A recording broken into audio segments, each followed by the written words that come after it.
Movie Recap Tagalog here.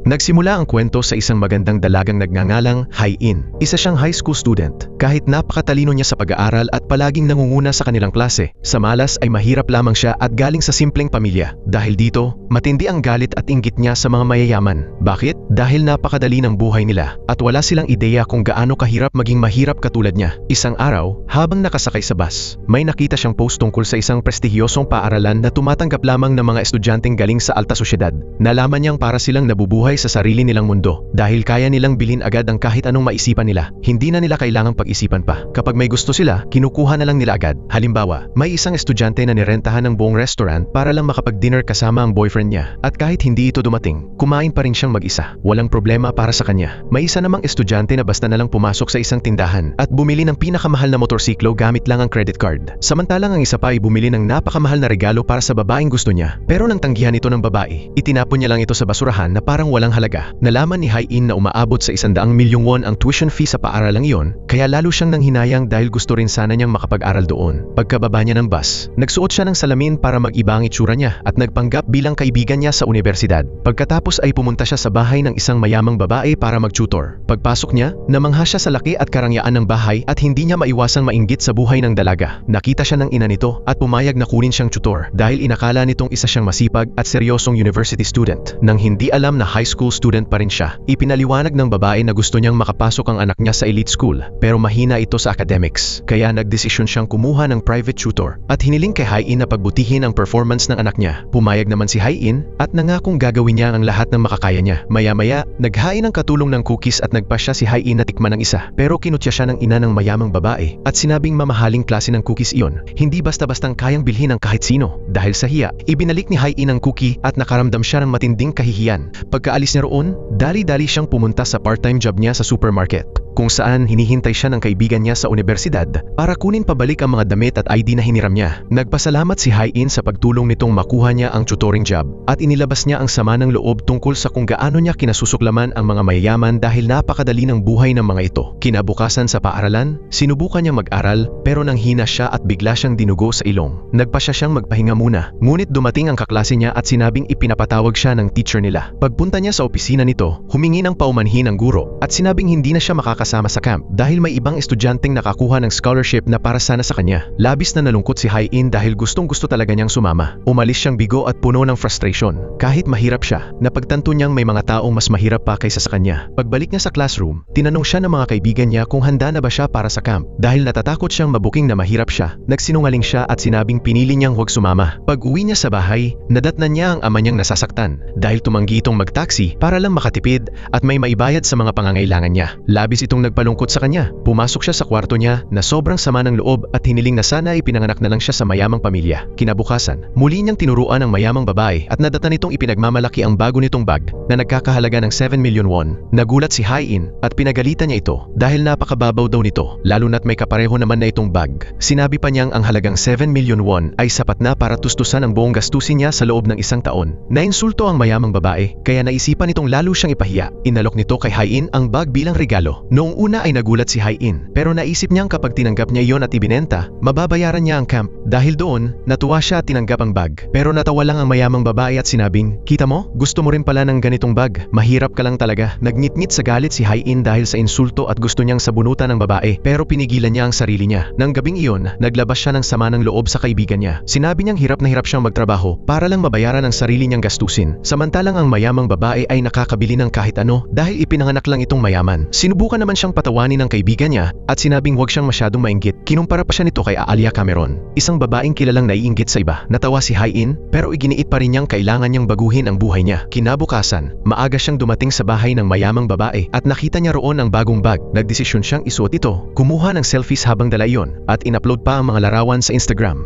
Di nagtagal sa paaralan, nagulat si Hai-in nang makita niyang hinihintay siya ng lahat ng kaklase niya at tinatanong kung lihim ba talaga siyang mayaman. Nalito siya kaya dali-dali siyang tumakbo papunta sa banyo, binuksan ang Instagram niya at laking gulat niya nang makitang daan-daang likes at followers na ang nadagdag sa larawan niya. Iniisip na ngayon ng lahat na mayaman siya. Pagbalik niya, nagpasya siyang sakyan na lang ang sitwasyon at buong kumpiyansang sinabi, "Oo, mayaman ako. Akala niyo ba mahirap ako katulad niyo?" Ang pathetic naman. Mula noon, naging sikat siya sa paaralan. Araw-araw, mas maaga siyang nagpupunta sa bahay ng mayamang babae para palihim na isuot ang mga damit at bag nito, kumuha ng mga litrato at i-post online. Unti-unting naging malinaw ang tunay niyang layunin. Gusto niyang maging sikat na influencer, kumita sa advertisements, at tuluyang yumaman. Sa school, ipinapakita niya sa mga kaklase niya ang mga pictures. Pero nagsimula silang magduda at tinanong kung bakit hindi niya dinadala sa klase ang mga mamahaling gamit kung totoong mayaman siya. Kinabahan si Hai-in kaya sinabi niyang ayaw lang niyang saktan ng damdamin ng mga mahihirap na estudyante sa pamamagitan ng pagyayabang. Ipinaliwanag din niyang nagtatrabaho siya para maging independent. Pinaniwalaan naman siya ng lahat at lalo pa siyang hinangaan. Mula sa pagiging isang outcast na laging tinataboy, naging pinakasikat siyang babae sa school. Dahil sa bago niyang kasikatan, ipinagpatuloy niya ang pagsisinungaling. Pumapasok pa siya sa kwarto ng ina ng mayamang babae, naghahanap ng mamahaling alahas at kinukunan niyo ng litrato habang suot niya. Muntik na siyang mahuli ng katulong pero mabilis niyang itinago ang alahas sa likuran niya at agad itong ibinalik. Nang buksan niya ang closet, nakita niya ang uniform ng elite school. Isinuot niya ito at nagpost ulit ng larawan online habang sinusulat na malapit na siyang lumipat sa prestihiyosong paaralan na yon. Ngunit bigla niyang narinig na mas maagang umuwi ang mayamang babae. Sa sobrang panik, nagtago si Hai-in sa ilalim ng kama pero aksidente niyang naiwan ang cellphone niya sa may salamin. Pagpasok ng mayamang babae, nakita nito ang phone at binuksan ang Instagram. Doon niya nadiskubre ang lahat ng pictures na pinopost ni Hai-in gamit ang mga gamit niya. Galit na galit siya nang mapagtantong palihim na ginagamit ni Hai-in ang mga ari-arian niya kaya nagpasya siyang ilantad ito. Takot na takot si Hai-in kaya gumapang siya palabas mula sa ilalim ng kama at nagmakaawang wag itong sabihin sa ina nito. Pumayag naman ang babae pero may isang kondisyon. Kailangan gawin ni Hai-in ang lahat ng homework niya, sundin ang lahat ng utos niya at magmistulang personal niyang katulong. Wala nang ibang choice si Hai-in kaya pumayag siya. Nang gabing iyon, matapos ang part-time job niya sa supermarket, buong gabi siyang nagpuyat para tapusin ang mga assignment ng babae. Kinabukasan, lalo pa siyang inabuso ng mayamang babae. Sinasama siya nito sa mga shop habang bumibili ng mga damit, pinapabuhat ang lahat ng shopping bags, inuutusan sa kung ano-anong errands, pinapakuhaan ng litrato at pinagbibili pa ng kape. Napilitan si Hai-in na tiisin ang lahat ng kahihiyang iyon dahil ayaw niyang mabunyag ang sikreto niya. Kalaunan sa school,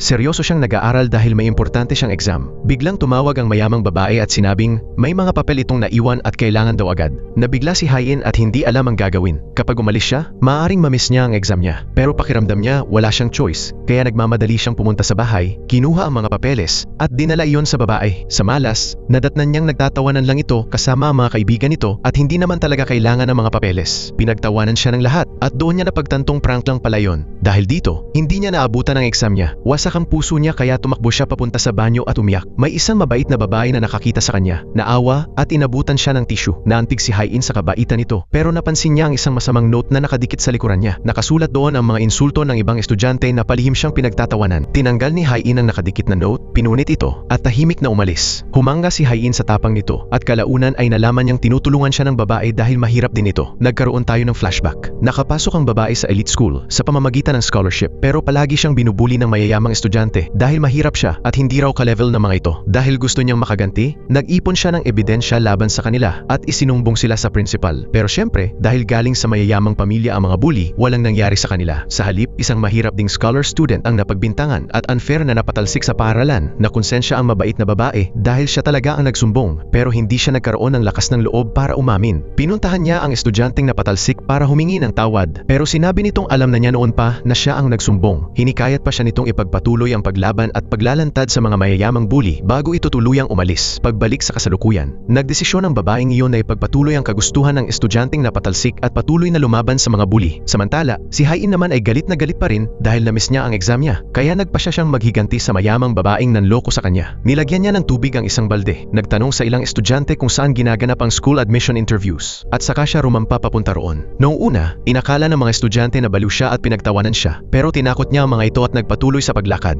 Bigla siyang sumugod sa interview room kung saan naroon ang mayamang babae at ibinuhos ang buong balde ng tubig dito. Dahilan para mabasa ito mula ulo hanggang paa. Dahil sa kahihiyan, bumagsak ang mayamang babae sa interview niya. Sa sobrang galit ng ina, sinampal nito si Hai-in at nagbantang sisirain ang buhay niya.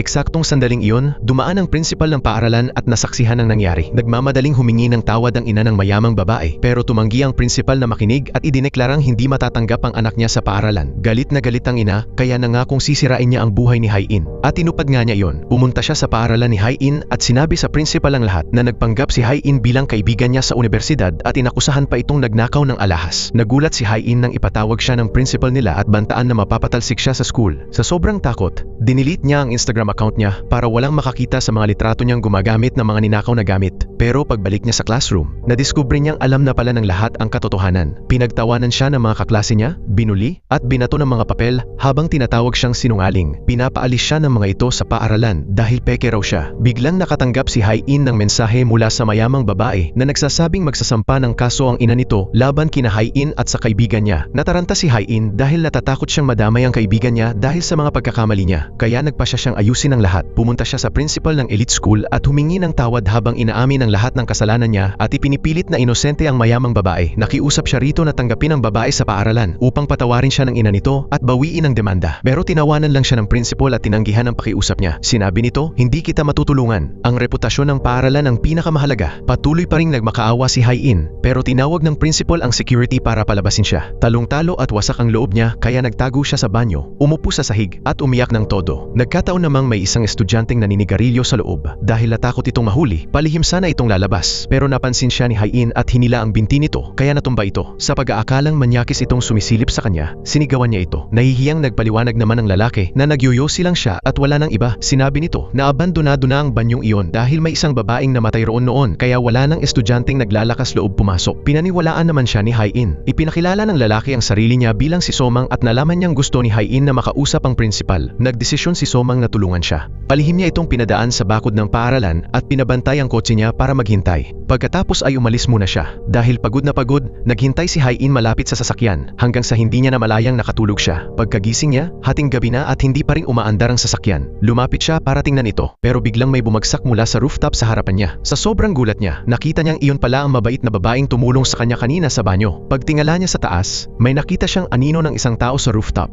May nagtulak sa babae. Sa sobrang takot, agad siyang tumakbo papunta rito. Pero huli na ang lahat. Naghihingalo na ang babae. Umiiyak at desperadong humingi ng tulong si Hai-in hanggang sa dumating ang ambulansya at isinugot sa ospital ang babae. Dumating din ang mga pulis at kinuha ang pahayag ni Hai-in. Habang nanginginig at umiiyak, sinabi niya sa mga ito na may nakita siyang taong nakatayo sa rooftop. Ibig sabihin, hindi iyon aksidente kundi attempted murder. Nakarating ang balita sa principal. Ipinaalam ng sekretary niya na nasa koma ang mahirap na estudyante at kritikal ang kondisyon nito. Pero malamig lang na sinabi ng principal na wala siyang pakialam dahil scholar student lang naman ito. Nagdesisyon siyang ikalat ang balitang nagtangkang magpakamatay ang babae pero binalaan siya ng sekretary na nakita ni Hai-in ang nangyari. Noong una ay nagulat ang principal pero nang marinig niyang si Hai-in ang witness, kumalma siya. Sinabihan niya ang sekretary na manatili sa ospital habang siya naman ang mag-iisip kung paano patahimikin si Hai-in. Kinabukasan, umuwi si Hai-in at nadatnan niya roon ang ina ng mayamang babae. Natakot siya at inakalang makikipag-away ito pero sa halip, nagulat siya nang magpasalamat ito sa kanya. Sinabi nito, dahil sa'yo, pumayag ang principal na tanggapin ang anak ko sa school.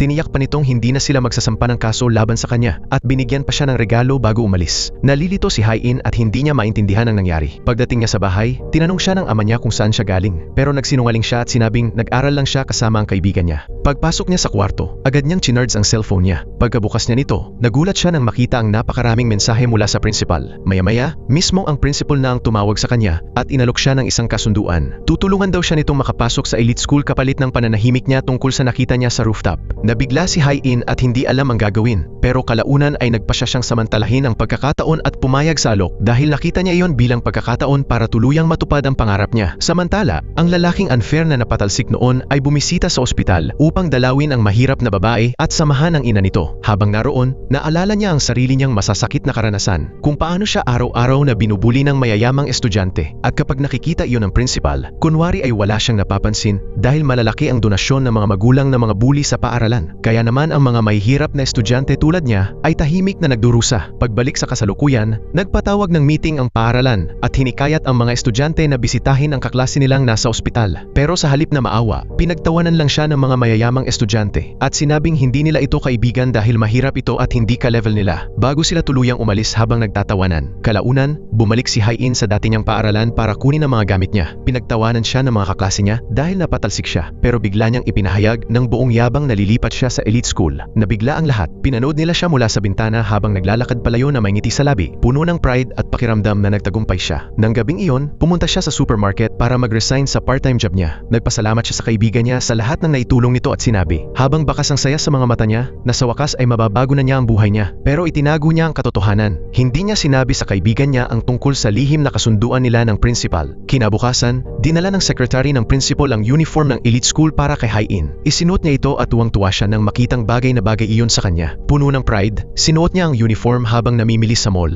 Nagdesisyon siyang bumili ng sapatos na babagay rito. Nang makita niya ang presyo, nagulat siya at nagdalawang isip, pero ginastos pa rin niya ang lahat ng naipon niyang pera para mabili iyon. Habang naglalakad siya, may isang babaeng aksidenteng nakabangga sa kanya at natapunan ng kape ang sapatos niya. Nataranta si Hai-in, kaya agad siyang tumakbo papunta sa banyo para linisin ito. Nakahinga siya nang maluwag nang makitang ayos pa ang sapatos. Pero nang tingnan niya ang bag niya, may nakita siyang note. Nalaman ko ang kasunduan mo sa principal. Nagulat si Hai-in at napagtantong ang babaeng bumangga sa kanya ang malamang na nag-iwan noon. Hinanap niya ito pero hindi niya nakita. Pagbalik niya sa banyo, laking gulat niya nang matuklasang nawawala na ang sapatos niya. Maya-maya, may isa pang babaeng pumasok na suot ang eksaktong kaparehong pares. Sa pag-aakalang ito ang nagnakaw, hinarap niya ito at inutusan na isauli ang sapatos niya. Pero ang hindi niya alam, ang babaeng iyon pala ay si Jenna, ang pinakamayamang estudyante sa paaralan. Tinaguri ang reyna at leader ng mga bully na kinatatakutan ng lahat. Napansin ni Jenna ang uniform ni Hai-in at tinakalang isa itong bagong estudyante na hindi alam ang lugar niya. Habang nakangisi, kinutya niya si Hai-in. Inihagis ang tissue sa mukha nito at nagbabala, "Kapag lumapit ka ulit sa akin, pagsisisihan mo." Pagkatapos ay naglakad siyang palayo. Pero hindi duwag si Hai-in. Masama niya itong tiningnan at sinabing,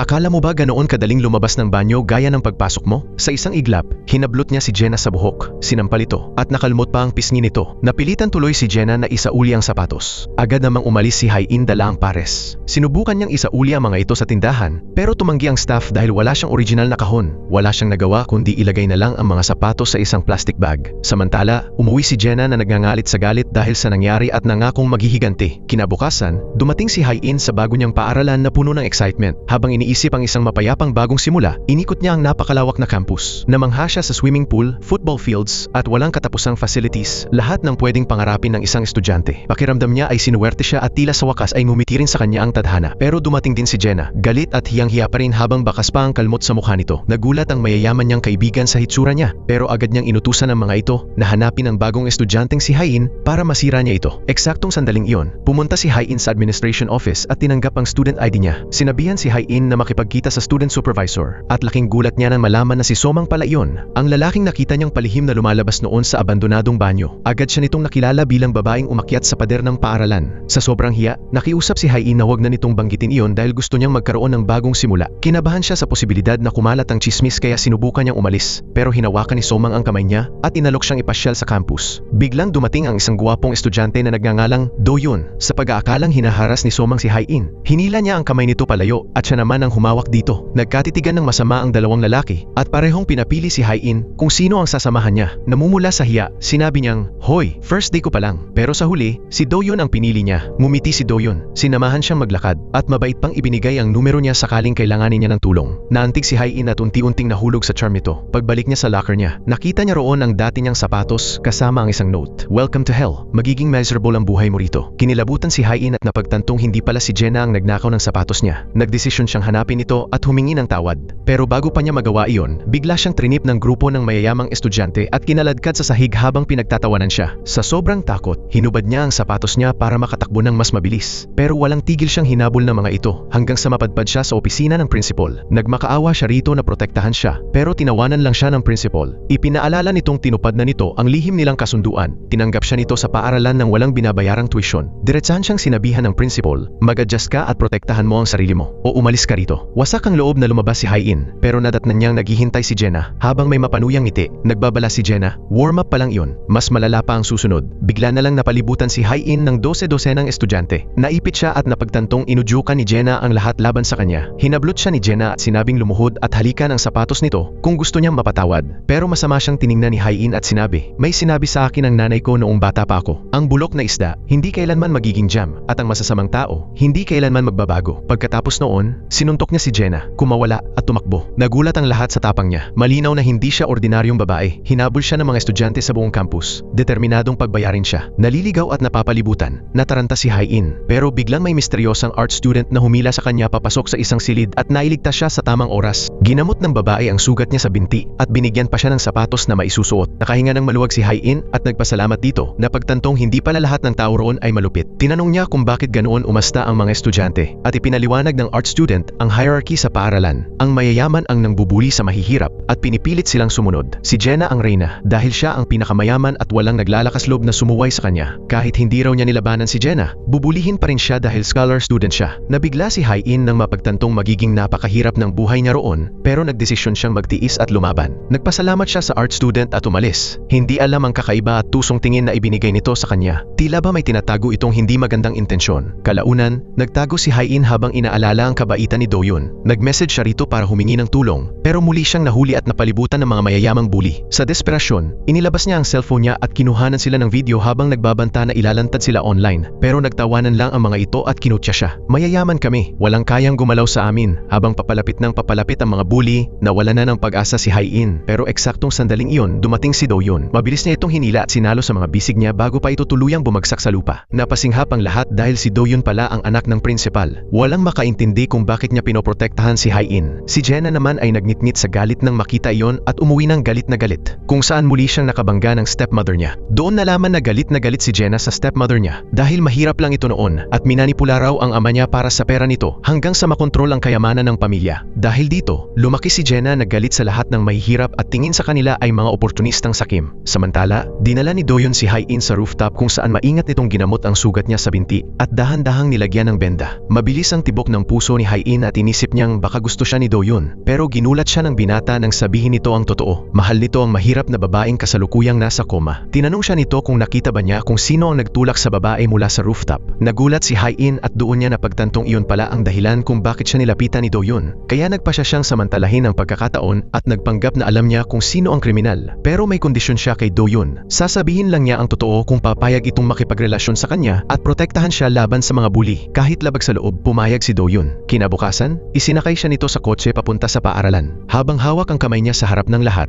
ginawa niya ang engrandeng pagpasok ni Hai-in bilang dating mahinang babae na ngayon ay may makapangyarihang proteksyon. Nabigla ang lahat ng estudyante nang makita silang magkasama. Inakala nilang magkasintahan ang dalawa at mabilis na kumalat ang inggit dahil si Do-yun ay anak ng principal, isang taong halos hindi kayang galawin ng kahit sino. Nilapitan siya ng mga kaibigan niya para kumpirmahin iyon at hindi naman ito itinanggi ni Do-yun. Nagbabala pa siya, kapag may nagtangkang tumingin man lang sa kanya ng masama, dudukitin ko ang mga mata nila. Mula noon, nang pumasok si Hai-in sa classroom, nagulat siya sa biglang pagbabago ng pakikitungo sa kanya ng mga estudyante. Bigla silang naging mabait at gustong makipagkaibigan sa kanya. Sa unang pagkakataon, naramdaman niyang may respeto sa kanya ang mga tao. Hindi nagtagal, inimbitahan pa siya sa isang party na inorganisa ng mga mayayamang babae. Nataranta si Hai-in. Wala siyang damit na maisusuot, kaya nag-open up siya sa kaibigan niya sa universidad na siyang nanghikayat sa kanyang pumunta. Iminungkahi rin itong manghiram siya ng dress mula sa mayamang babaeng dati niyang tinuturuan. Nakumbinsi si Hai-in kaya pinuntahan niya ito at inalok ang lahat ng perang naipon niya. Natawa lang ang mayamang babae at walang pakundangang sinabi, "Itabi mo na lang yang barya mo. Ang dress na ito ay nagkakahalaga ng 14 million won." Sa huli, pumayag itong ipahiram ang gown pero may kondisyon. Isauli mo ito nang walang kahit anong mansa o sira. Kapag hindi, sisirain kita. Ibinigay nito ang pinakamahal nitong gown at isinakay pa si Hai-in papunta sa party. Sa sobrang kaba, nagdalawang isip si Hai-in sa may entrance at gusto nang umatras. Pero pinalakas siya ng loob ng kaibigan niya. Sinabi nitong maganda siya at hindi siya mababa kumpara sa mga taong nasa loob. Dahil doon, nagkaroon siya ng kumpiyansa at pumasok ng taas noo. Namangha siya nang makita ang napakaraming high-class socialite sa paligid. Sinubukan niyang makihalubilo nang hindi alam kung ano ang naghihintay sa kanya. Bigla na lang siyang itinulak ng isa sa mga mayayamang babae dahilan para matisod siya at matapunan ng juice ang sarili niya. Nataranta si Hai-in dahil sa gown at agad niya itong sinubukang linisin. Pero lumitaw si Jenna habang tumatawa. Binuhusan pa siya nito ng isa pang inumin habang may mapanghamak ng ngiti. "Alamin mo ang lugar mo. Porket mayaman ang lalaking kasama mo, hindi ibig sabihin tatanggapin ka na namin bilang isa sa amin." Sa sobrang hiya at galit, handa nang gumanti si Hai-in. Pero agad namang namagitan ng mga gwardya. Ipinaalala nilang party yon ni Jenna at agad siyang pinalabas. Doon niya napagtantong planado pala ang lahat. Sinadya ni Jenna ang party para lang makapaghiganti. Pinagsisihan ni Hai-in na pumunta pa siya at umuwi siyang wasak ang loob. Nang gabing iyon, nakatanggap siya ng mensahe mula sa mayamang babaeng nagpahiram ng gown. Nalaman na pala nitong nasira ang damit. Binigyan siya nito ng isang buwan para bayaran ang buong 14 million won. Kung hindi ay ipakukulong siya nito. Sa sobrang takot,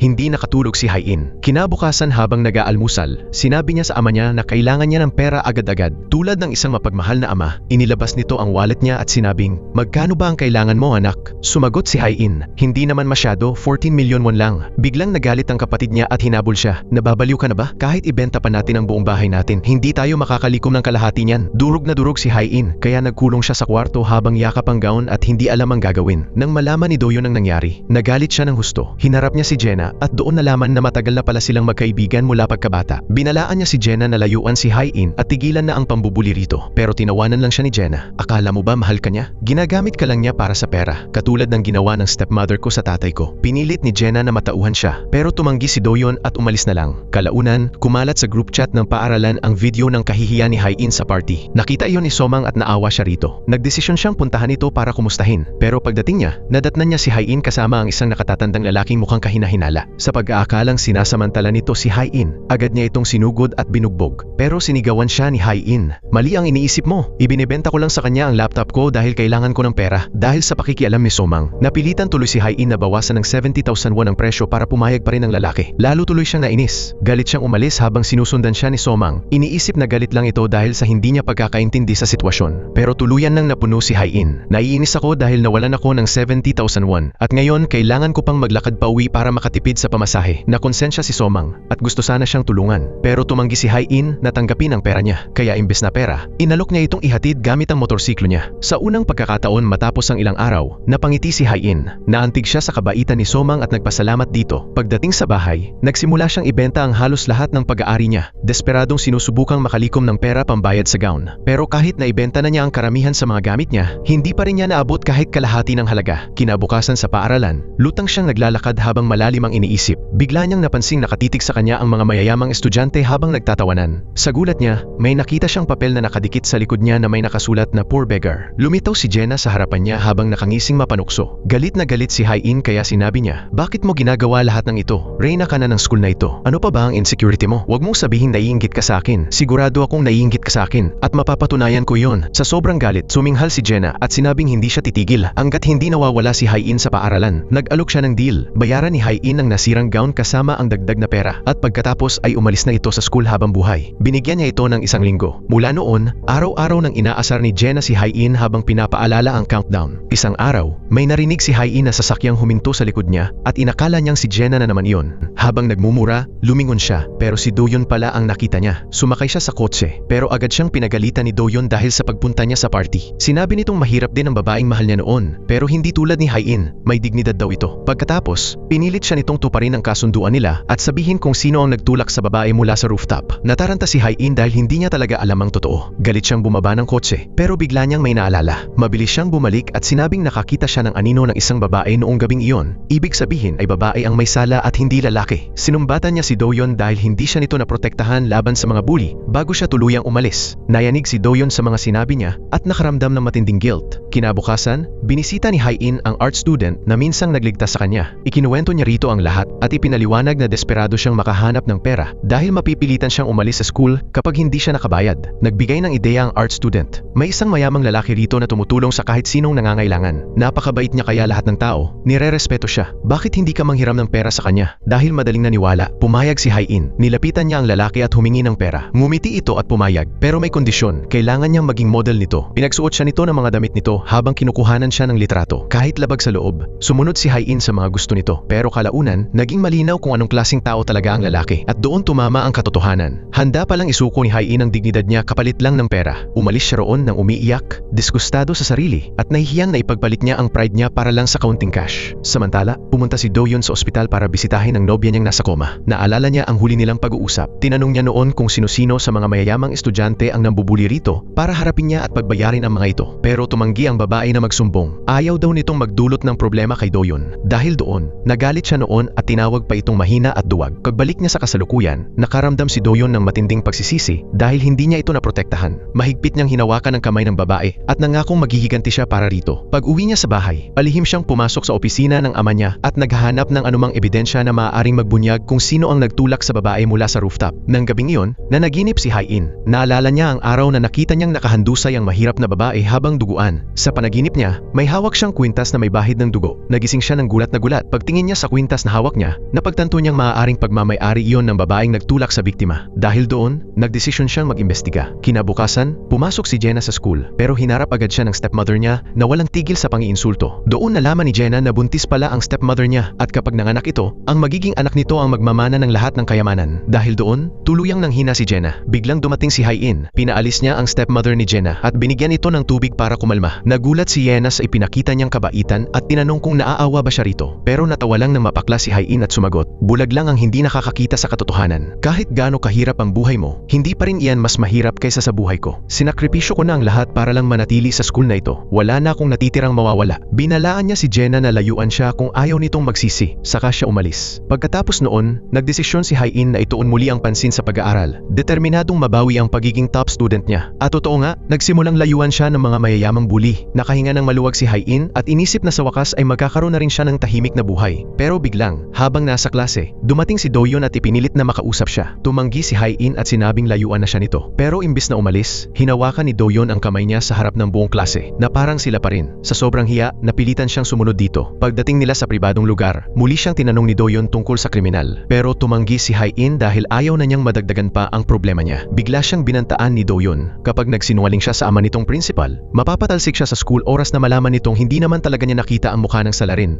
Natakot si Hai-in at hindi alam ang gagawin. At parang hindi pa sapat ang kamalasan niya, bigla siyang nakatanggap ng mensahe mula sa hindi kilalang numero. May kalakip itong video ng pakikipagkita niya sa mabait na mayamang estudyante. Binantaan siya ng sender na ilalantad siya. Nabigla si Hai-in at napagtantong may lihim palang nagvi-video sa kanya noon. Dahil sa stress at pagkalito, lutang siyang pumasok sa klase. Napansin ng art student ang pananahimik niya, kaya palihim itong nag-abot ng note at tinanong kung ayos lang ba siya. Naantig si Hai-in at nagpasalamat dahil ito lang ang tila nag-aalala sa kanya. Pero kalaunan, pagdating niya sa bahay, napansin niyang kapareho ng sulat kamay sa note ang sulat kamay sa misteryosong mensaheng nakita niya noon sa mall. Ibig sabihin, alam ng art student na witness siya at sinadya nitong lumapit sa kanya para mapaamin siya. At totoo nga yun. Ipinakitang pinapanood ng art student ang incriminating video dahil siya mismo ang kumuha nito. Dinala tayo sa nakaraan niya. 1 taon na ang nakalipas. Mayaman din pala siya noon. Pero nang maaresto at makulong ang ama niya, biglang nagbago ang lahat. Pinagtawanan siya at iniwasan ng mga mayayamang estudyante. At hindi niya kinaya ang mga tingin ng mga ito. Sa sobrang galit, sinugod niya ang isang estudyante at nagbantang dudurugin ang mukha nito kapag binanggit pa siya muli. Eksaktong sandaling iyon, dumating si Jenna. Inakala ng art student na kakampi siya nito dahil dati silang magkaibigan. Pero laking gulat niya nang sampalin siya ni Jenna at utusan ng lahat na layuan siya dahil mahirap na raw siya at hindi naka-level nila. Mula noon, nagsimula siyang mapuno ng galit kay Jenna at nangakong maghihiganti. Pagbalik sa kasalukuyan, palihim na pumasok si Hai-in sa kwarto ng art student at hinanap ang flash drive na naglalaman ng video niya. Pero hindi niya ito makita. Biglang dumating ang art student. Hinarap siya ni Hai-in at tinanong kung bakit nito ginawa iyon. Malupit lang na natawa ang art student. Huwag kang magpanggap na matuwid. Ibinenta mo rin naman ang konsensya mo para lang makapasok sa school na ito. Nakalimutan mo na ba? Iginiit ni Hai-in na hindi niya alam kung sino ang nagtulak sa babae. Ang nakita lang daw niya ay anino ng isang babaeng figure. Pero pinilit siya ng art student. Sabihin mong si Jenna iyon. Isumbong mo siya at buburahin ko ang video. Nabigla si Hai-in at napagtantong obsessed na ang art student at gusto lang nitong sirain si Jenna. Tumanggi siya pero ipinilit ng babae. Araw-araw binubuli ni Jenna ang mga mahihirap na estudyante. Kapag nakulong siya, magiging mas maayos ang school. Pagkatapos ay binantaan siya nito. Kapag hindi niya inakusahan si Jenna, ipopost nito ang video at sisirain ang buhay niya. Sa sobrang takot at pagka-corner, hindi alam ni Hai-in ang gagawin. Naglakad-lakad siya sa kalsada habang umiiyak at pinagsisisihang pumasok pa siya sa isinumpang paaralang iyon. Hinanap-hanap niya ang dati niyang simpleng buhay kahit mahirap. Hindi inaasahan, nagkita sila ni Jenna at nakakagulat, sinabi ni Jenna na hinahangaan nito ang tapang niya. Sinabi nitong matapang si Hai-in at hindi takot kanino man. Pinalakas pa siya ng loob nito. Magpakatatag ka. Ipaglaban mo ang karapatan mo. Kapag may nambubuli sa'yo, baliin mo ang mga buto nila. Oo, ang mismong babaeng dating nagpapahirap sa kanya ang nagbibigay ngayon sa kanya ng lakas ng loob.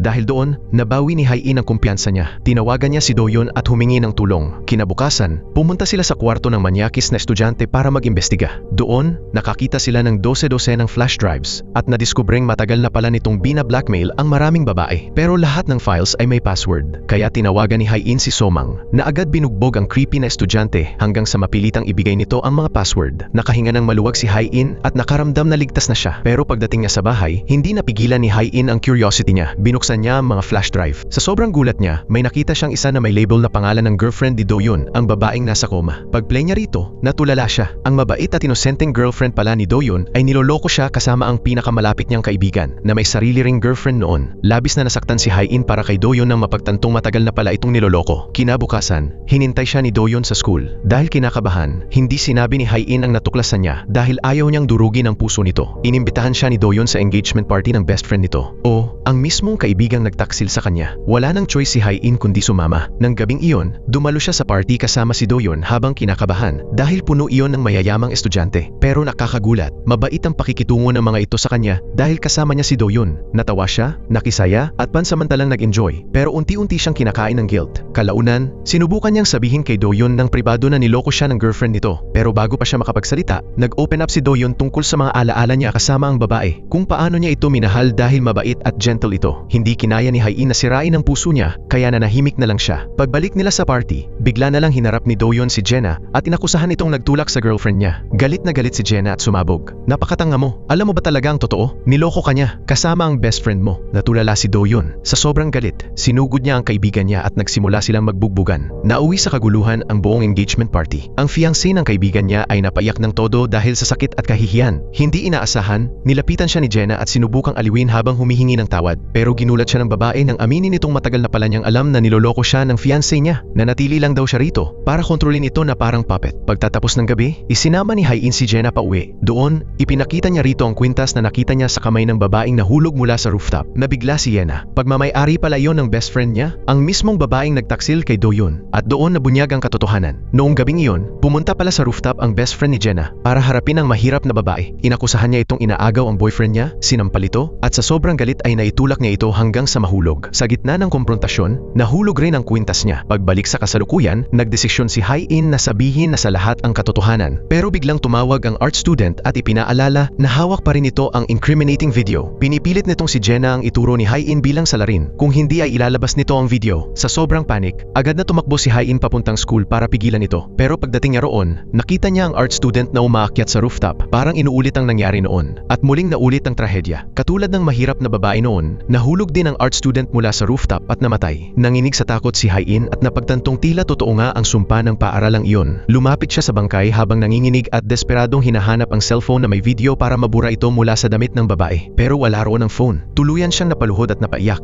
Ilang sandali pa, dumating ang mga pulis. Dinala nila ang bangkay at nilinis ang crime scene. Kinabukasan, pagdating ng mga estudyante sa school, nalaman nilang lahat ang nangyari. Agad na napunta ang hinala kay Hae-in dahil siya ang unang taong nakita sa lugar ng insidente. Nagkaroon ng meeting at nagtalaga ng bagong principal. Nangako ito sa administration na kokontrolin niya ang sitwasyon at sisiguraduhing tahimik na maisasara ang kaso. Samantala, nasa klase si Hae-in nang biglang pumasok ang isang pulis para tanungin siya. Bulong-bulungan agad ang mga mayayamang estudyante. Tinatawag siyang kriminal at sinasabing siguradong may kasalanan siya. Habang naririnig iyon, lalo siyang nadurog. Sinabi niya sa pulis na wala siyang kinalaman sa nangyari. Pero hindi sila naniwala. Dahil siya ang huling taong nakita malapit sa crime scene, itinuturing na siyang suspek. Dinala siya ng opisyal sa presinto para sa investigasyon. Habang inilalabas siya ng school, bumalik sa isip niya ang lahat ng naranasan niya roon. Ang pambubuli, kahihiyan, at sakit. Pinagsisihan niyang sinubukan pa niyang baguhin ang buhay niya sa pamamagitan ng pagpasok sa elite school na iyon. Pagdating sa presinto, nagsimula siyang imbestigahan ng mga pulis. Pinaghihinalaan nila siya dahil binablackmail siya noon ng art student gamit ang video. Kinakabahan at nanginginig si Hae-in habang pilit na ipinagtatanggol ang sarili. Iginiit niyang hindi siya umakyat sa rooftop pero hindi sila naniwala. Sinabihan siya ng mga pulis na kumuha ng abogado. Samantala, kasama naman ni Jenna ang tuso at mapanlinlang niyang kaibigan. Nang marinig nito ang balita tungkol sa pagkamatay ng art student, nagsimula itong paghinalaan ni Jenna. Sinubukan niya itong linlangin para mapaamin pero itinanggi ng babae na pumunta siya sa paaralan noong araw na iyon at nagpanggap pang labis na nalungkot sa pagkamatay ng artist. Kalaunan, umuwi si Hae-in at narinig niya ang kanyang ama na nagsasabing balak nitong ibenta ang kanilang bahay para mabayaran ang isang lawyer. Dahil sa matinding konsensya na siya ang naging dahilan nito, napaiyak si Hae-in at isinumpa ang kahirapang paulit-ulit sumisira sa kanyang buhay. Kinabukasan sa paaralan, nagpatuloy ang kalupitan ng mayayamang estudyante. Pag-upo niya, nakita niyang may mga insektong inilagay sa loob ng kanyang bag.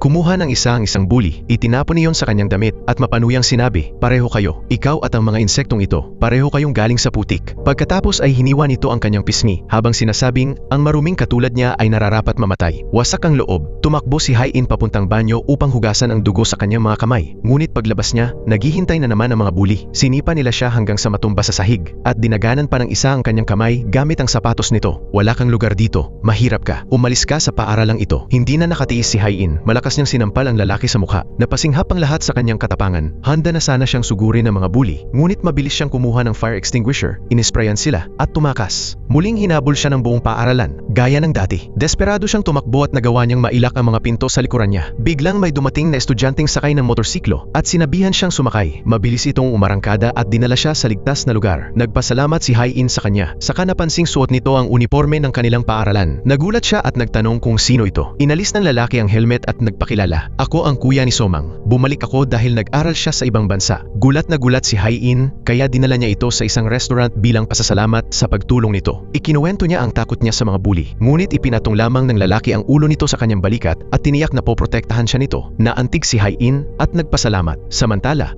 nakipagkita si Jenna sa kanyang ama na nagsabing hiniwalayan na nito ang kanyang ina at napagdesisyunang tuluyan ng tumira kasama ang bago nitong asawa. Natakot si Jenna at nakiusap na huwag itong gawin pero tumanggi ang kanyang ama. Sa sobrang galit, ibinato niya ang mga bulaklak sa mukha nito at nagbantang papatayin ang bagong asawa at ang dinadala nitong anak. Dahil dito, sinampal siya ng kanyang ama. Binalaan siyang huwag gagalawin ng mga ito at pinalayas pa siya sa kumpanya. Umiiyak na naglakad si Jenna sa kalsada nang walang pakialam at muntik nang maaksidente. Buti na lamang at nakita siya ni Hai-in at nahila siya palayo sa panganib sa tamang oras. Agad itong nagpahinto ng taxi at sumabay kay Jenna upang matiyak na maayos siya. Habang nasa biyahe, narinig nila sa radyo ang balita tungkol sa diborsyo ng kanyang mga magulang. Mabilis na sinabi ni Hai-in sa driver na patayin iyon dahil nag-aalala siya sa mararamdaman ni Jenna. Pagdating ni Jenna sa bahay, agad siyang tumakbo sa kanyang ina na nilulunod ang lungkot sa alak. Galit na galit niyang tinabig ang baso mula sa kamay nito at pinagsabihang delikado ang pag-inom. Napaiyak ang kanyang ina, humingi ng tawad at mahigpit siyang niyakap. Sinabi nitong kailangan maging matatag si Jenna upang makalaban sa kanyang madrasta at nangako si Jenna na gagawin niya iyon. Paglabas niya, nakita niya naghihintay si Hai-in. Ngunit imbes na kausapin ito, dinaanan lamang niya si Hai-in at sumama sa kanyang ama upang mabawi ang pabor nito. Kinabukasan, nagulat si Jenna nang maglabas ng artikulo ang kanyang tusong kaibigan tungkol sa diborsyo ng kanyang mga magulang at ginawang katatawanan ang kanilang pamilya.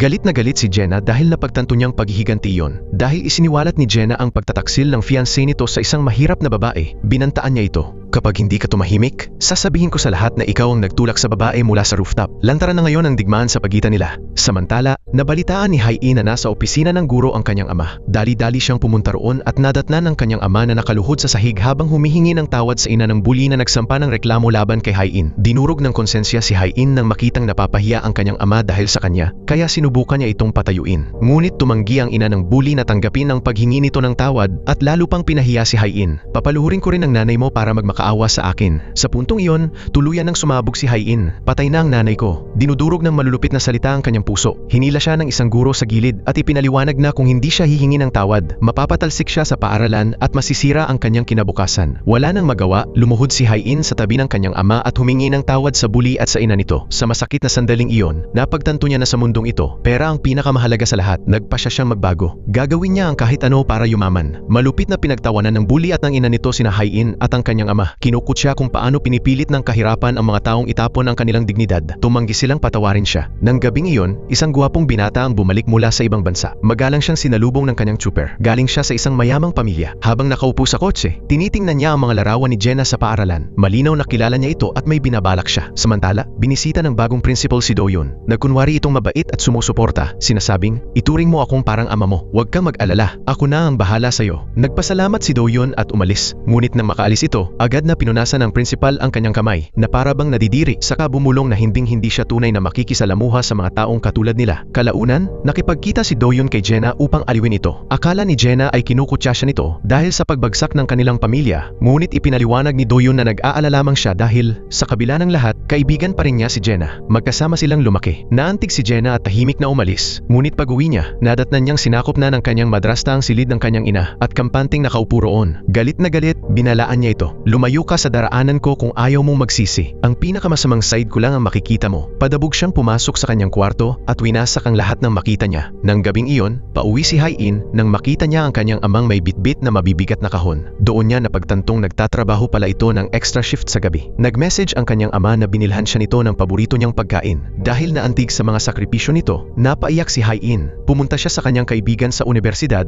at ikinuwento ang lahat kung paano tumanggi ang bully na bawiin ang reklamo laban sa kanya, dahilan upang mapahiya siya at malagay sa panganib na mapatalsik sa paaralan. Hindi niya alam kung ano ang gagawin. Sakto namang dumating ang kapatid ni Somang. Sinabi nito, isa na lang ang natitirang solusyon. Sumali ka sa elite team. Ipinaliwanag niyang ang grupong iyon ay binubuo ng pinakamayayamang estudyante sa paaralan. Kapag miyembro ka nito, para kang hindi magagalaw at malaya kang gawin ang kahit anong gusto mo. Nagulat si Hai-in. Mukhang imposibleng mangyari iyon, pero nagpasya siyang subukan. Tinawagan niya si Jenna at hiniling na makipagkita rito. Inimbitahan siya ni Jenna sa bahay nito. Namangha si Hai-in sa laki at karangyaan ng mansyon. Abala ang mga katulong sa pag-aasikaso kay Jenna. Pakiramdam niya ay nasa ibang mundo siya. Naupo sila upang mag-usap at gumawa si Hai-in ng alok. Tulungan mo akong makasali sa elite team. Kapalit nito, ibibigay ko sa iyo ang kwintas na nakita ko. Iyong hawak ng mahirap na babaeng nahulog. Ang kwintas na yon ang nag-iisang ebidensya laban sa tusong kaibigan ni Jenna. Ngunit tumanggi si Jenna na gamitin iyon dahil wala naman siyang mapapala kung isusumbong niya ito. Nadismaya si Hai-in at umalis na nawawalan ng pag-asa. Habang palabas siya, nakita niya sa garahe ang madrasta ni Jenna na lihim na nakikipag-usap sa dati nitong kasintahan. Narinig niyang sinasabi nitong plano niyang iparehistro ang dinadala niyang sanggol sa pangalan ng ama ni Jenna upang ito ang maging tagapagmana. Oo, ibig sabihin ay hindi tunay na kapatid ni Jenna ang sanggol. Nagulat si Hai-in at palihim na nirecord ang usapan gamit ang kanyang cellphone. Nang gabing iyon, pag-uwi niya, nadatnan niyang tulog sa mesa ang kanyang amang pagod na pagod.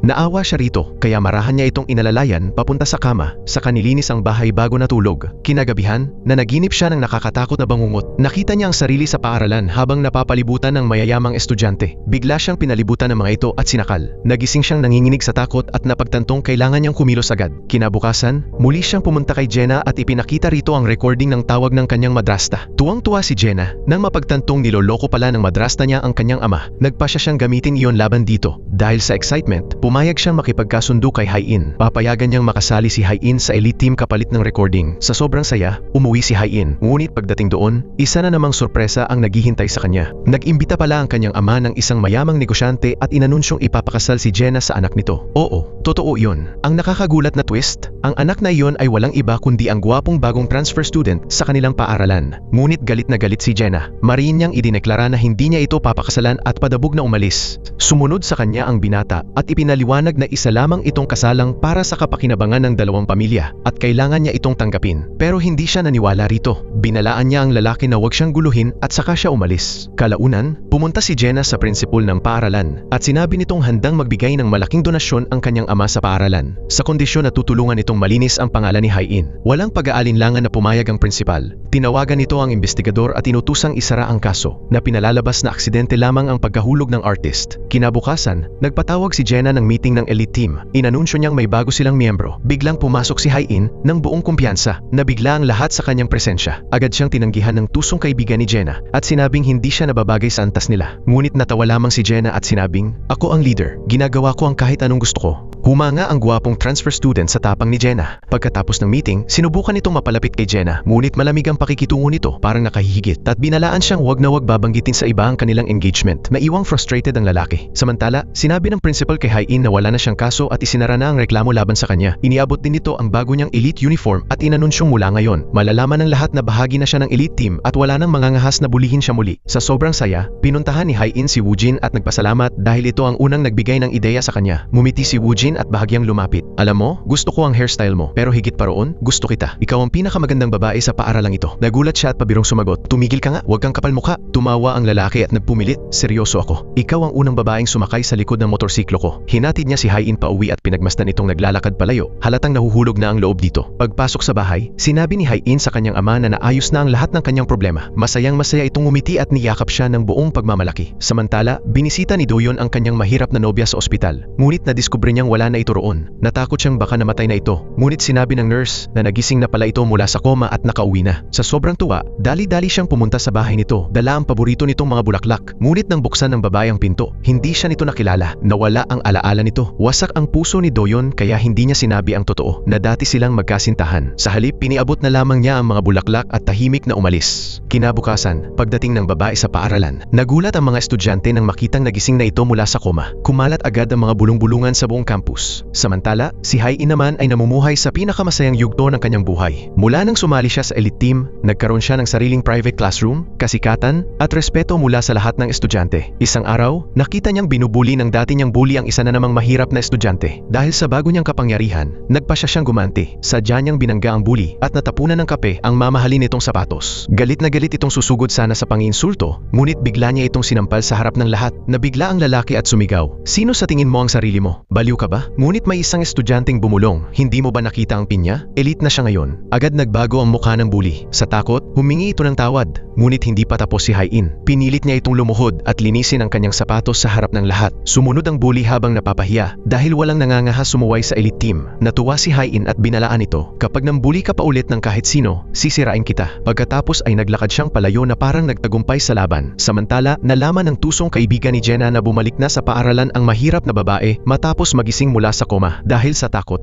nilinlang niya itong pumunta sa banyo. Ngunit doon niya napagtantong may memory loss ito at wala nang naaalala. Nakahinga siya ng maluwag, ngunit binalaan pa rin niya ito. Mabuti pang manatili kang walang alaala, kundi tatapusin kita. Padabog siyang umalis. Alaunan, nakipagkita siya sa kanyang fiancé at binalaan itong lumayo sa mahirap na babae. Pinaalahanan na alam niya ang lahat. Kasabay nito, nakasalubong naman ang mahirap na babae si Doyon. Dahil nasasaktan siya na galit sa kanya ang mga estudyante, naglabas siya ng sama ng loob kay Doyon. Ngunit hindi magawang sabihin ni Doyon ang katotohanan tungkol sa pagtataksil niya rito. Sa halip, hinawakan niya ang kamay ng babae at nangakong magsisimula silang muli. Pagkatapos ng klase, dinala ni Yena si Hai-in sa isang mamahaling clothing store at sinabing pumili siya ng kahit anong gusto niya dahil siya ang magbabayad. Halos hindi makapaniwala si Hai-in habang unang beses niyang nararanasan ang buhay na matagal na niyang pinapangarap. Pinili niya ang lahat ng gusto niya, mga designer dress, mamahaling sapatos at luxury accessories. Sa pagtatapos ng araw, umuwi siyang parang nananaginip pa rin sa hindi makapaniwala sa nangyayari sa kanyang buhay. Kinabukasan, dumating siya sa paaralan na punong-puno ng saya, ngunit pakiramdam niya ay may sumusunod sa kanya. Hinabol niya ang taong iyon hanggang sa swimming pool at doon niya nadatnan ang mahirap na babae na nakangiting malamig. Nasaan ang kwintas na ibinigay ko sa iyo noong araw ng aksidente? Tanong nito. Nabigla si Hai-in. Doon niya napagtantong bumalik na pala ang alaala ng babae at nagpapanggap lamang itong may amnesia. Galit na galit itong sumigaw. Bakit hindi mo sinabi ang totoo? Bakit hindi mo sinabi na kaibigan ni Jenna ang nagtulak sa akin? Nanginginig sa takot.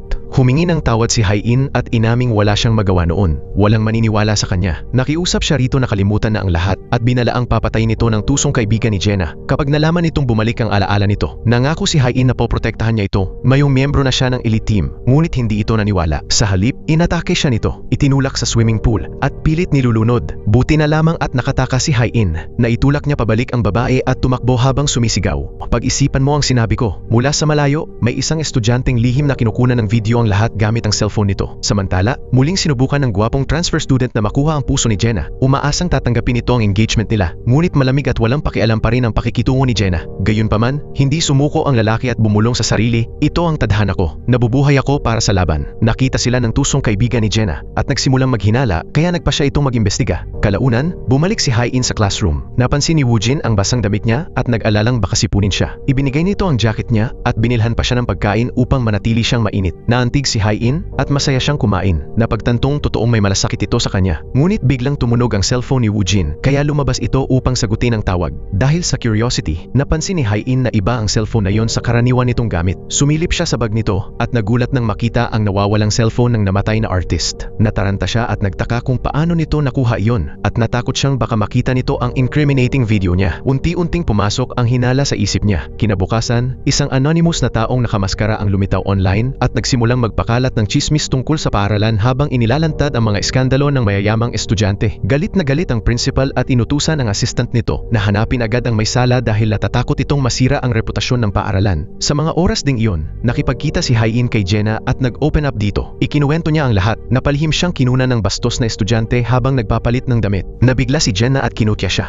Lahat ng iyon para lang sa 70,000 won? Barya lang iyon para sa akin. Ginagastos ko lang iyon sa medyas. Pero para sa'yo, mukhang kayamanan na. Agad sumagot si Hai-in. Eksakto, para sa mahirap na katulad ko. Ibig sabihin niyan ay mabuhay. Huwag mo akong maliitin. Pagkatapos ay naging seryoso siya. Nasa kay Woojin ang cellphone ng artist. Natatakot akong makita niya ang video ko. Kailangan ko ang tulong mo. Ngunit bago pa makasagot si Jenna, dumating ang gwapong transfer student at naistorbo ang usapan nila. Nakangiti itong nagyaya sa kanilang dalawa sa party na ihohost nito. Dahil sa hiya, napilitang itigil ni Hai-in ang usapan at naiwan sa ere ang kanyang sikreto. Nangako siyang dadalo siya sa party at tahimik na umalis. Ngunit paglabas niya, nakita niyang muli na namang binubuli ng mga estudyante ang mahirap na babae. Galit na galit siyang namagitan at inutusang tumigil ang mga ito. Agad umatras ang lahat dahil takot sila. Miyembro na kasi siya ng elite team at ibig sabihin noon ay hindi siya maaaring galawin. Pagkatapos noon, umuwi si Hai-in upang maghanda para sa party. Sinubukan niya ang iba't ibang damit ngunit hindi siya makapagdesisyon kung ano ang isusuot. Biglang pumasok ang kanyang nakababatang kapatid na may hawak na kahon. Nang buksan niya iyon, nakita niya sa loob ang isang napakagandang mamahaling dress. Agad niyang napagtantong si Jenna ang nagpadala nito sa kanya. Sa sobrang saya, nagpasya siyang iyon ang isuot. Nang gabing iyon, dumating siya sa party. Punong-puno ng kumpiyansa. Doon, nakasalubong niya si Doyon na natulala sa malaking pagbabago niya. Pinuri siya nito at sinabing napakaganda niya at hindi na siya katulad ng dati. Natuwa si Hai-in sa mga salita nito at nagpasya siyang linlangin si Doyon sa pagsasabing nag-open up sa kanya ang mahirap na babae at bumalik na ang alaala nito. Ngunit bago pa siya makapagsalita ng higit pa, biglang hinawakan ni Woojin ang kanyang kamay at Hinila siya papunta sa stage upang sumayaw. Wala nang nagawa ang ating bida kundi makisabay sa iba. Kumanta sila, sumayaw, at nagsaya hanggang sa mapagod si Hai-in at maupo upang magpahinga. Doon niya napansin ang ilang bully na estudyanteng nagtatawanan habang nakatingin sa isang cellphone.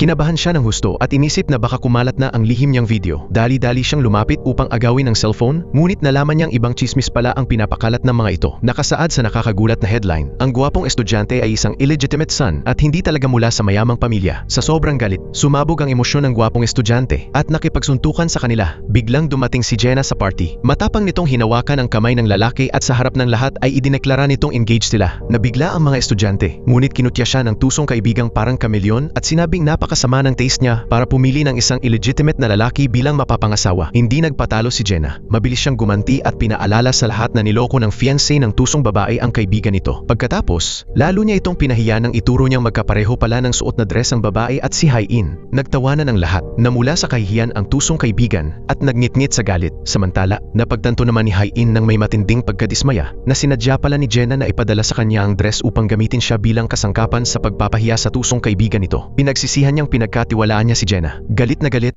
nilapitan ng tusong babae si Hai-in at ininsulto ito. Sinubukan pa nitong punitin ang kanyang damit, ngunit agad na namagitan si Woojin upang pigilan ito. Hindi pa rin sumuko ang tusong babae. Kumuha ito ng pitzel ng juice at ibinuhos lahat sa damit ni Hai-in. Sinisira iyon. Malupit itong tumawa. Iniisip na nanalo na siya, ngunit sa pagkakataong ito, hindi na nanahimik si Hai-in. Gumanti siya at malakas itong sinuntok, dahilan upang mabasag ang ilong nito. Sa unang pagkakataon, nakita ng lahat na hindi na mahina si Hai-in. Nabigla ang mga estudyante sa kanyang katapangan habang padabog siyang lumalabas ng party. Tumakbo si Woojin para sundan siya at tinakpan siya ng kanyang jacket. Ngunit humingi siya ng paumanhin at sinabing gusto lang niyang mapag-isa. Sa kaibuturan ng kanyang puso, wasak siya dahil napagtanto niyang ginagamit lamang siya ni Jenna bilang kasangkapan at hindi bilang tunay na kaibigan. Kalaunan, hinarap ng gwapong estudyante si Jenna. Tinanong niya kung bakit nito pinahiya si Hai-in gayong dapat ay kaibigan niya ito. Ngunit natawa lamang si Jenna at malamig na sumagot, "Nagpa-opera ako. Tinanggal ko na ang kabaitan ko. Hindi ko kailangan ng mga kaibigan." Pagkatapos, inalok niya ang lalaki na makipagsani puwersa sa kanya upang makamit nila ang kanilang mga ambisyon. Natuwa at humanga ang lalaki sa kanyang pagiging tuso, kaya pumayag ito. Kinabukasan, kumalat sa buong paaralan ang video ng nangyari sa party. Alam na ngayon ng lahat na sinuntok ni Hai-in ang tusong kaibigan ni Jenna. Narinig ni Hai-in ang mga estudyanteng nagchichismisan tungkol sa kanya. Biglang lumapit ang tusong babae at nangakong maghihiganti. Samantala, hinanap ng mahirap na babae si Doyon at hinawakan ang kamay nito habang nagmamakaawang tulungan siyang makasali sa elite team. Ngunit sinabi ni Doyon ang totoo. Natanggal na siya sa elite team at isa na lamang siyang ordinaryong estudyante mula nang magbitiw ang kanyang ama bilang direktor ng paaralan. Nabigla ang mahirap na babae at agad nitong binitiwan ang kamay ni Doyon habang biglang nagbago ang pakikitungo rito at malamig itong iniwan. Doon naging malinaw na ginagamit lamang niya si Doyon. Kalaunan, sinulok ng tusong kaibigan ni Jenna ang mahirap na babae. Sinabi nitong alam niyang gusto nitong makasali sa elite team kaya inalok niya ito ng kasunduan. Kapag nagtulungan sila upang pabagsakin si Jenna, sisiguraduhin niyang makakapasok ito sa elite team. Kahit galit pa rin ang mahirap na babae rito dahil sinubukan siyang patayin noon, pumayag pa rin siya dahil sa kasakiman at sariling interes. Nang gabing iyon, kumakain si Hai-in kasama ang kanyang kaibigan sa isang restaurant nang biglang dumating si Jenna. Galit pa rin si Hai-in kay Jenna dahil sa nangyari sa party. Ngunit natawa lamang si Jenna at sinabing dapat pa nga siyang magpasalamat. Ipinaliwanag niyang sinadya niyang ipahiya siya upang ikumpara siya ng mga tao sa tusong babae at simulang respetuhin siya ng kapantay nito. Bilang regalo, ibinigay niya kay Hai-in ang eksaktong mga tanong na lalabas sa exam kinabukasan. Nabigla si Hai-in, ngunit pinili niyang pagkatiwalaan muli si Jenna. Kinabukasan, nasagot niya ng tama ang lahat ng tanong at pumasa siya. Ngunit habang palabas siya, nasalubong niya ang bully na lalaki na minsan na niyang sinampal. Dahil alam nitong walang CCTV sa lugar, hinila nito ang buhok niya, sinampal-sampal siya at nagbantang pagsisisihan niya kapag muli pa siyang lumapit dito. Mula sa malayo, pinapanood iyon ng mahirap na babae habang natatawa dahil siya mismo ang nag-utos dito na gawin iyon. Nang gabing iyon, nakipagkita ang gwapong estudyante sa pamilya ni Jenna. Ngunit pinahiya siya ng madrasta ni Jenna sa harap nito sa pamamagitan ng pagsasabing nasa psychiatric hospital ang tunay na ina ni Jenna dahil ginagamot ito para sa depresyon. Galit na galit si Jenna, ngunit sinabi ng gwapong estudyante na wala siyang pakialam doon. Kinabukasan, nagdala pa ito ng mga bulaklak at binisita ang ina ni Jenna. Tinrato ito na para bang magiging binan na niya.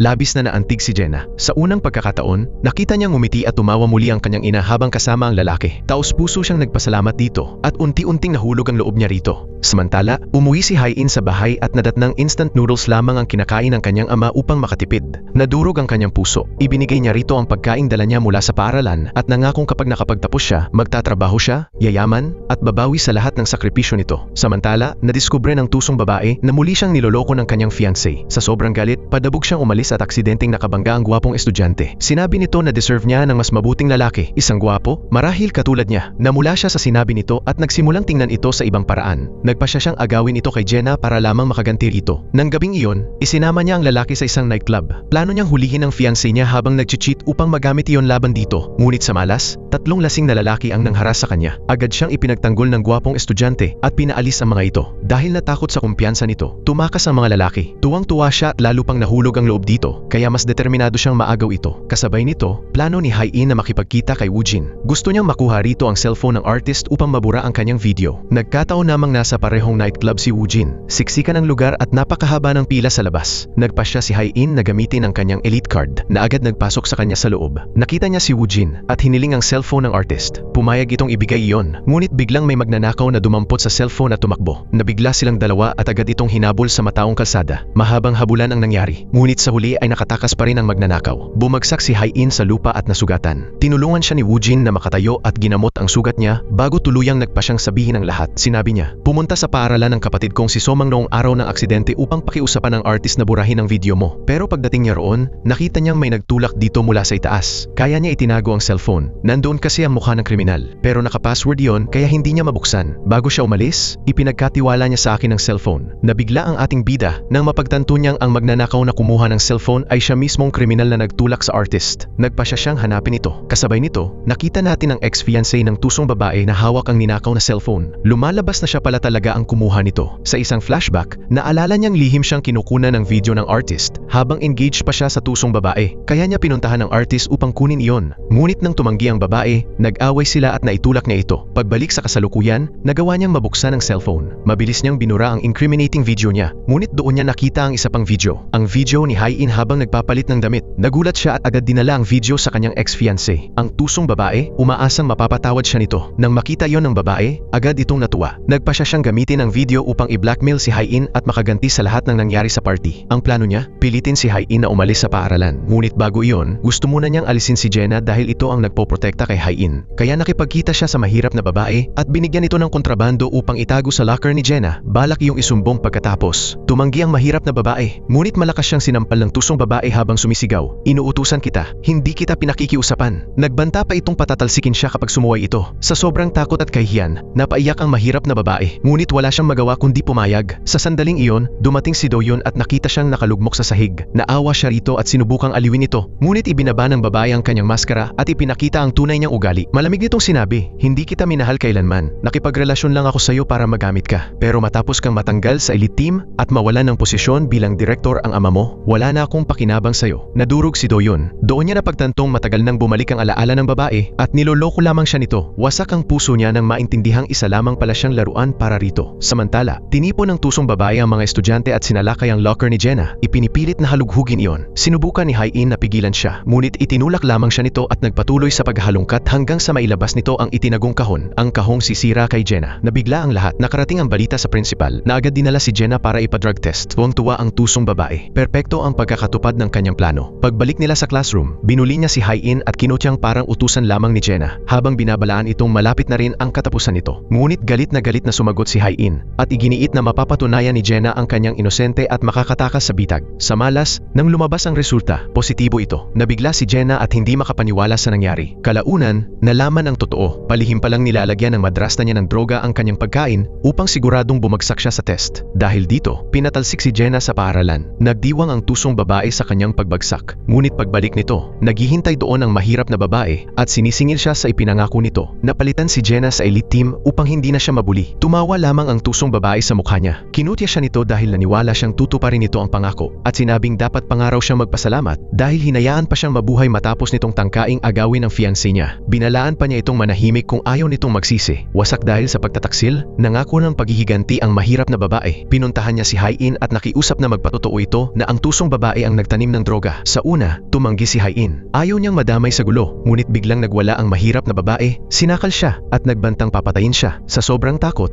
Pumayag si Hai-in at humingi lamang ng oras upang lakasan ang loob niya. Samantala, pumunta si Jenna sa kanyang ama at nagmakaawang paniwalaan ang kanyang pagiging inosente. Ngunit hindi siya pinaniwalaan nito at nagpa siya itong ipadala siya sa Amerika. Tumanggi si Jenna at tumakas, determinadong patunayan ang kanyang sarili. Sinubukan niyang mag-withdraw ng pera, ngunit nalaman niyang naka-freeze na ang lahat ng kanyang account. Pinutol ng kanyang ama ang lahat upang pilitin siyang bumalik. Dahil desperado at wala nang matakbuhan, lumapit siya kay Hai-in. Nagulat ang ating bida nang makita si Jenna sa harap ng kanyang bahay, nanginginig sa lamig.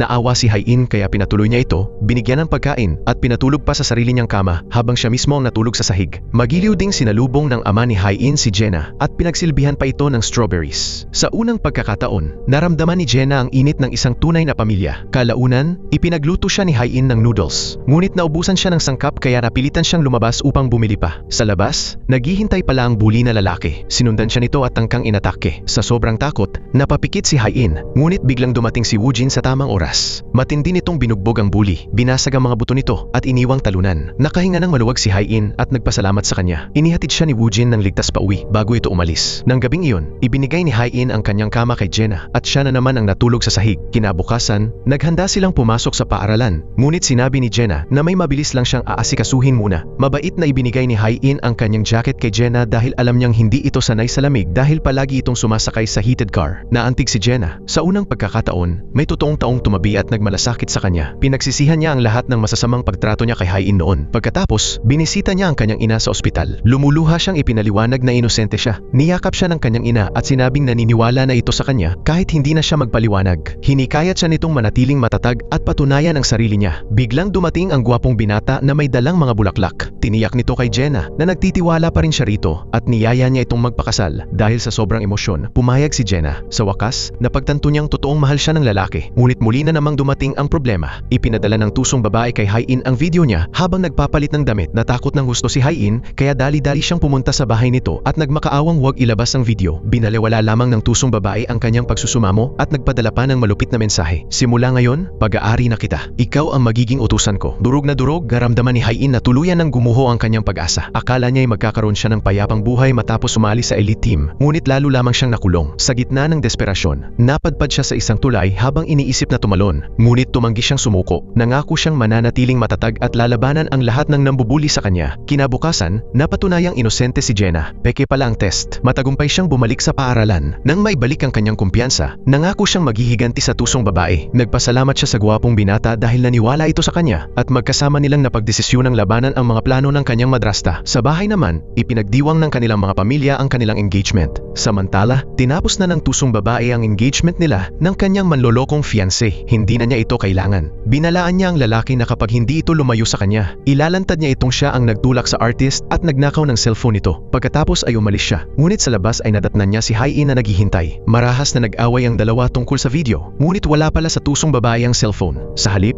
inalok niya si Hai-in ng kasunduan. Kapag tinulungan siya nitong sirain ang engagement ni Jenna at sabihin na si Jenna ang nagtulak sa mahirap na babae, buburahin niya ang video. Sa una ay tumanggi si Hai-in, kaibigan niya si Jenna. Ngunit nagbanta ang tusong babae na ikakalat nito online ang video at ipapatalsik siya sa paaralan. Desperado at wasak na wasak, hindi alam ni Hai-in ang gagawin. Pag-uwi niya, tahimik siyang umiyak habang kinukwestiyon ang buhay. Sinasabi nilang hindi nakakahiya ang maging mahirap, pero paano naman ako? Ako ba ang kahihiyan? Biglang nagpadala ang tusong babae ng larawan ni Do-yoon at nagbantang ipapadala rito ang video kapag hindi siya sumunod. Sa sobrang takot, pumayag si Hai-in. Pinuntahan niya si Jenna at humingi ng paunang tawad para sa gagawin niya. Kasabay nito, tinawagan ni Do-yoon ang mahirap na babae at inaming mahal pa rin niya ito at napatawad na niya ang pagtataksil nito. Nagmakaawa siyang tumakas silang dalawa, iwan ang lahat at mag-aral sa ibang bansa upang magsimula ng bagong buhay. Tuwang-tuwa ang mahirap na babae dahil gusto pa rin siya ni Do-yoon kaya pumayag siya. Nangako siyang mag-iimpake at makikipagkita rito kinabukasan. Ngunit habang pauwi siya, nakasalubong niya ang ex-fiancé ng tusong babae. Dahil puno pa rin ito ng galit, sinisi siya nito sa kanilang hiwalayan. Sa matinding puot, marahas siyang inatake ng lalaki at ibinagsak sa lupa. Walang awang pinagbubugbog ng ex-fiancé ang mahirap na babae. Paulit-ulit na sinuntok sa mukha hanggang sa mabasag ang kanyang panga. Sa huli, iniwan siya nitong nakahandusay habang umiiyak sa sakit. Lumuluha siyang nagsabing kung mayaman lang siya, hindi sana ito nangyari sa kanya. Dumating si Hai-in at nabigla sa kanyang kalagayan. Agad niya itong nilapitan at tinanong kung sino ang may gawa nito. Ngunit umiiyak lamang ang mahirap na babae at nagmakaawang tumestigo siya laban sa babaeng parang kameleon kameleon at sa fiancé nito upang maipakulong ang mga ito at maipaghiganti siya. Naantig ang ating bida, ngunit humingi siya ng tawad at ipinaliwanag na hindi niya iyon magagawa dahil hawak ng babaeng parang kameleon ang kanyang video. Tuluyang nawalan ng pag-asa ang mahirap na babae nang mapagtantong kahit ano pa ang gawin niya, hindi niya makakamit ang hustisya. Nagpaalam siya kay Hai-in at sinabing hindi niya ito pinapatawad bago siya tuluyang naglakad papunta sa kalsada at nabangga ng isang rumaragasang sasakyan. Natulala si Hai-in at hindi maiproseso ang nangyari. Umuwi siyang punong-puno ng konsensya. Kinabukasan sa paaralan, nalaman ni Do-yeon ang trahedya. Walang pag-aalinlangan siyang sumugod at inatake ang fiancé ng babaeng parang kameleon. Sinisisi ito sa pagkamatay ng kanyang minamahal. Walang habas niya itong binugbog habang nangangakong hindi niya ito patatawarin kailanman at pagbabayarin sa lahat ng kasalanang ginawa nito. Pagkatapos, diretsong pinuntahan ni Do-yeon ang babaeng parang kameleon at idineklarang alam niyang ito ang nagtulak sa mahirap na babae mula sa rooftop. Kampante lamang itong tumawa at inamin pa ang ginawa. Walang kahit katiting na takot dahil alam nitong wala namang ebidensya laban sa kanya. Kinutya pa niya si Do-yeon at sinabing kalimutan na ang babae dahil wala na ito sa mundo. Nag-aapoy sa galit si Do-yeon at muntik nang sakta ng babaeng parang kameleon, ngunit napigilan niya ang sarili. Sa halip, isinumpa niyang hindi siya titigilan hanggat hindi ito nagbabayad sa lahat ng kasalanan nito. Kinutya lamang siya ng babae at saka naglakad palayo. Kalaunan, nakipagkita ang babaeng parang kameleon kay Hai-in at inutusang ipagkanulo si Jenna sa engagement party nito. Sinabi niyang ito na ang huling pagkakataon niya. Kapag hindi siya sumunod, ikakalat niya ang nakakahiya nitong video at sisirain ang buhay niya tulad ng nangyari sa mahirap na babae. Ang mga nangyari noon, warm up pa lang iyon. Mapanuyang sabi niya, sa mga susunod na mangyayari, Diyos na ang bahala sa'yo. Naipit ang ating bida at wala nang magawa kundi pumayag. Pumunta siya sa lugar kung saan namatay ang mahirap na babae at nadatnan doon si Do-yeon na umiiyak. Labis siyang naantig sa wasak nitong kalagayan. Sinubukan niya itong aliwin, ngunit sinisi siya ni Do-yeon at sinabing kung inamin lamang niya noon pa ang tungkol sa babaeng parang kameleon, buhay pa sana ang kanyang minamahal. Humingi ng tawad si Hai-in at sinabing pinagsisisihan niya ang lahat. Kung maibabalik lamang niya ang oras, hindi na sana siya kailanman sumali sa paaralan ng mayayaman. Iniwan niya si Do-yeon at umuwi. Doon niya nadatnan ang kanyang ama na nagtatrabaho pa rin hanggang gabi. Umupo siya sa tabi nito at marahang nagtanong kung ano ang gagawin nito kung malaman nitong may nagawa siyang mali. Inaasahan niyang papagalitan siya nito, ngunit ikinagulat niya ang naging sagot nito. Sobra kitang pinagkakatiwalaan. Kakampi mo ako at susuportahan kita kahit ano pa ang mangyari hanggang sa muli kang makatayo. Dumampi ng malalim sa puso niya ang mga salitang iyon at lumuluha siyang nagpasalamat. Kinabukasan ay ang engagement ceremony ni Jenna at ng gwapong binata. Ginawa ito sa paaralan sa harap ng lahat ng mayayamang estudyante at kanilang mga pamilya.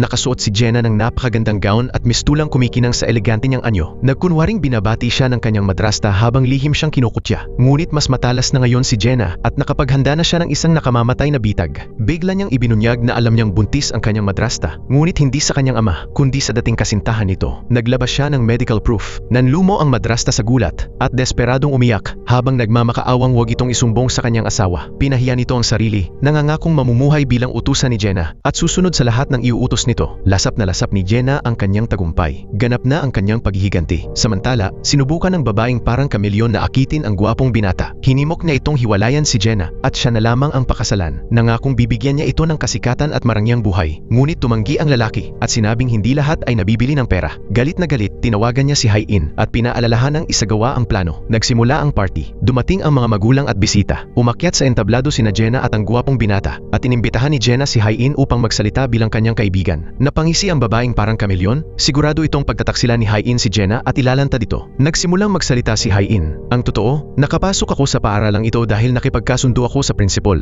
at nakita ko rin ang kriminal na nagtulak sa mahirap na babae mula sa rooftop. Ngayon, ibubunyag ko kung sino siya. Sa ikinagulat ng lahat, direkta niyang itinuro ang babaeng parang kameleon. Napuno ng hingal at bulungan ang buong bulwagan. Sunod-sunod ang pagkuha ng litrato ng mga reporter. Galit na galit ang babaeng parang kameleon. Sinira ni Hai-in ang kanilang kasunduan. Determinado itong gumanti kaya agad nitong in-upload ang lihim na video ni Hai-in. Tuluyang nanghina si Hai-in at inisip na tapos na ang kanyang buhay. Ngunit biglang kumilos si Woo-jin. Hinahack niya ang control room, pinatigil ang broadcast, at binura ang video sa lahat ng screen. Labis ang tuwa ni Hai-in at mas lumakas ang loob niya dahil sa suporta nito. Nagpatuloy siya sa kanyang testimonya at inilabas ang kwintas ng babaeng parang kameleon, ang parehong kwintas na natagpuan sa kamay ng mahirap na babae nang mahulog ito. Patunay iyon na ang babaeng parang kameleon ang nagtulak dito. Pagkatapos, umakbang pasulong ang gwapong binata. Sa matinding gulat ng lahat, ibinunyag niyang siya pala ang masked figure na naglalabas online ng mga iskandalo ng paaralan, ang mismong taong matagal nang hinahanap ng principal. Pinatugtog niya ang recording ng boses ng principal na umaaming alam nito ang lahat, ngunit nanahimik lamang dahil tumatanggap ito ng suhol. Nataranta ang principal at sinubukang patahimikin siya, ngunit nakuhanan na iyon ng mga reporter kaya wala na itong nagawa kundi umatras. Hindi pa tapos si Hai-in. Inilabas niya ang kanyang huling alas. Nakipagkasundo pala siya sa fiancé mismo ng babaeng parang kameleon. Lumabas ito sa isang video confession at inaming ang babaeng babaeng parang kamilyon ang nagtulak sa mahirap na babae hanggang sa mamatay ito. At doon tuluyang natuldukan ang kaso. Tuluyang nawalan ng kontrol ang babaeng parang kamilyon. Nagsisigaw at inaatake ang lalaki. Ngunit agad siyang pinigilan ng mga security guard. Pinalaya siya at sinabihang kumuha na lang ng abogado. Tapos na ang kanyang paghahari. Sumunod si Hai-in sa kanya sa labas at mapanuyang tinawanan siya. Sumabog sa galit ang babaeng parang kamilyon at sinubukang sugurin siya. Ngunit mahigpit na hinawakan ni Hai-in ang kanyang mga pulso at malamig na nagsabi, "Tapos na. Alam na ng lahat ang katotohanan. Habang buhay kang mabubulok sa kulungan." Dumating ang kanyang ina upang isama siya. Sa unang pagkakataon, tunay na nakaramdam ng gaan sa puso si Hai-in. Bumalik siya sa kanyang mga kaibigan. Mainit siyang pinasalamatan ni Jenna at pabulong na sinabing pinapanood pala ng kanyang ama ang lahat ng nangyari. Tumingin si Hai-in sa gitna ng mga tao at nakita niya ito. Nakangiti at puno ng pagmamalaki. Napuno ng saya ang kanyang puso. Nagplano silang lahat na magdiwang sa isang restaurant, ngunit naiwan si Jenna at nagtungo sa sasakyan ng kanyang ama. Doon nabunyag ang kanyang pinakamalaking lihim. Kinuha pala niya ang kalahati ng shares ng kumpanya mula sa kanyang madrasta kapalit ng pananahimik tungkol sa pagbubuntis nito. Nakuha rin niya ang natitirang kalahati mula sa gwapong binata. Ngayon, pagmamay-ari na niya ang buong kumpanya. Siya na ang bagong presidente. Natulala ang kanyang ama at nagmakaawang ibalik niya ang mga shares. Ngunit tumanggi siya. Sa sandaling iyon, dumating ang kanyang tunay na ina, ganap ng gumaling at malaya na mula sa asylum. Nagpasya si Jenna na mamuhay kasama ang kanyang ina at patakbuhin nila ng magkasama ang kumpanya habang iniiwan ng kanyang ama sa bago nitong asawa. Samantala, nakatayo si Hai-in sa isang tulay. Hinubad niya ang badge ng elite team at itinapon iyon sa ilog. Wala na siyang balak manatiling konektado sa bulok na mundong iyon. Pakiramdam niya ay tunay na siyang malaya. Tama ang ginawa niya, inalam niya ang katotohanan at inamin ito. At sa wakas ay maaari na siyang mamuhay muli bilang isang simpleng babae. Lumipas ang panahon. Bumalik siya sa pagtatrabaho sa isang restaurant upang suportahan ang sarili. Ngunit isang araw, pinuntahan siya ni Jenna. Inalok siya nitong sumali sa kumpanya, ngunit tumanggi si Hai-in. Gusto niyang umasa sa sarili niyang kakayahan. Napatawa si Jenna at sinabing iyon na nga ang inaasahan niyang sagot. Sa halip, binigyan siya nito ng gantimpala. Iniabot niya kay Hai-in ang tseke na nagkakahalaga ng 1 bilyong won at sinabing gamitin niya iyon para sa kanyang pag-aaral at makapasok sa kahit anong universidad na gusto niya. Halos hindi makapaniwala si Hai-in at hindi niya maunawaan ang dami ng zero sa tseke na puno ng luha ng kaligayahan ng kanyang mga mata. Sa wakas, nabago na niya ang takbo ng kanyang buhay. Nagpasya siyang pumasok sa universidad, determinadong mapasaya ang kanyang ama at masuklian ang lahat ng sakripisyong ginawa nito para sa kanya. Sa isang masayang wakas, natupad ng lahat ang kanilang mga pangarap, nakamit ng lahat ang hustisya at naramdaman ng bawat isa na sila'y nagtagumpay. At dito nagtatapos ang pelikula. Maraming salamat sa panonood. Hanggang sa muli, paalam.